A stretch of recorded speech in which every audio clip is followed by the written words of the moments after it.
Hi friends, అందరూ ఎలా ఉన్నారు? ఈరోజైతే ఒక మామూలు ప్లెయిన్ బ్లౌజ్ ఉంటుంది కదా, అదైతే కటింగ్ చేస్తున్నాను అనమాట. ఇప్పుడు ఏంటంటే మనం కొత్తగా నేర్చుకునేటప్పుడు ఏంటంటే చిన్న సైజు బ్లౌజులు ఉంటాయి కదా, ఏంటంటే పర్ఫెక్ట్గా కుదురుతాయి.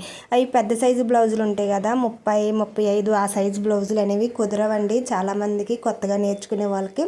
అవి ఏంటంటే ఎక్కడో గట్ట తేడా వస్తూ ఉంటాయి, ఎందుకంటే అవన్నీ అతుకులు పడతాయి కాబట్టి. ఆ అతుకులు వేయడం కుదరినప్పుడు ఏంటంటే చాలా వరకు తేడాలు వస్తాయి. బ్లౌజులు అయితే నాకైతే చాలా వరకు తేడాలు వచ్చాయండి. స్టార్టింగ్లో కుట్టేటప్పుడు కొత్త బ్లౌజులు తీసుకుంటే చాలు భయం వేసేది అనమాట, ఇంటికి వచ్చి ఎక్కడ గొడవ పెట్టుకుంటారని. కానీ ఇప్పుడు ఏంటంటే పర్ఫెక్ట్గా కుట్టగలను. ఏంటంటే నాకు అనేది ఎక్కువ అలవాటు అయిపోయింది కాబట్టి బ్లౌజులు కుట్టడం. పెద్ద సైజు బ్లౌజ్ ఎలా కుట్టాలో తెలుసు, చిన్న సైజు బ్లౌజ్ ఎలా కుట్టాలో తెలుసు కాబట్టి ఇప్పుడు అనేది అలవాటు అయిపోయింది. కానీ ఫస్ట్ స్టార్టింగ్లో ఏంటంటే ఎవరికైనా కొత్త కాబట్టి స్టార్టింగ్లో పెద్ద సైజు బ్లౌజులు అనేవి కొంచెం తక్కువ తీసుకోండి. స్టార్టింగ్లో కుట్టేటప్పుడు ఏంటంటే అలాంటివి కుదరవు అనమాట. మళ్ళీ తర్వాత వాళ్ళు తిడుతుంటే మాటలు పడడం అవసరమా చెప్పండి?